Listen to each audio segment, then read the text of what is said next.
কাঁচা রাস্তা, ধান ক্ষেত, নদীর ধার আর তাল গাছের নিচে বসে আছে গ্রামের কয়েকজন লোক।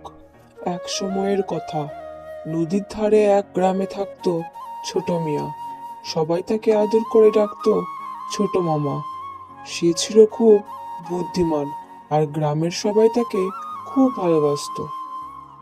গ্রামের মাঝখানে সবাই এক জায়গায় জড়ো হয়েছে। গ্রামের মোড়ল চিন্তিত মুখে দাঁড়িয়ে আছেন। এই যে মহাবিপদ! গ্রামের পুকুরের পানি হঠাৎ কমে যাচ্ছে। সবাই বলে এটা নাকি ভূতের কাজ।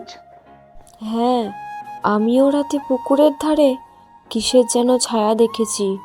ছোট মামা মুচকিয়ে হাসতে থাকে। ভূত টুত কিছু না, আমি গিয়ে দেখি কি হয়।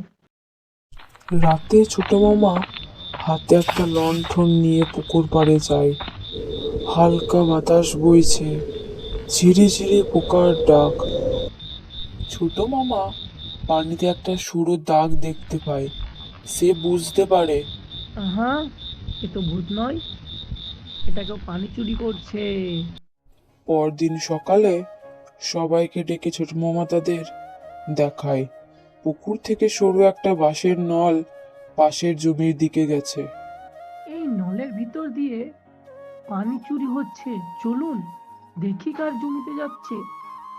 সবাই নলের পথ ধরে হাঁটে, গিয়ে দেখে গ্রামের এক ধান খেতে গিয়ে পানি পড়ছে।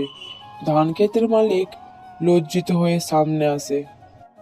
আমি খরার কারণে একটু পানি নিচ্ছিলাম, কিন্তু এটা আমার ভুল হয়েছে, আমি ক্ষমা চাইছি। সবাই একে অপরের দিকে তাকিয়ে ফিসফিস করে। মোড়ল সাহেব হাসেন। ভালো কথা, তবে অন্যের ক্ষতি করে নয়, সবাই মিলে পানি ভাগ করে ব্যবহার করব। সবাই হাততালি দেয়, ছোট মামার বুদ্ধির প্রশংসা করে। তো বন্ধুরা, এইভাবেই ছোট মামার বুদ্ধি ও সততা গ্রামের সবাইকে একটা নতুন শিক্ষা দিল। সমস্যার সমাধান করতে হবে যুক্তি দিয়ে, ভয় পেয়ে নয়।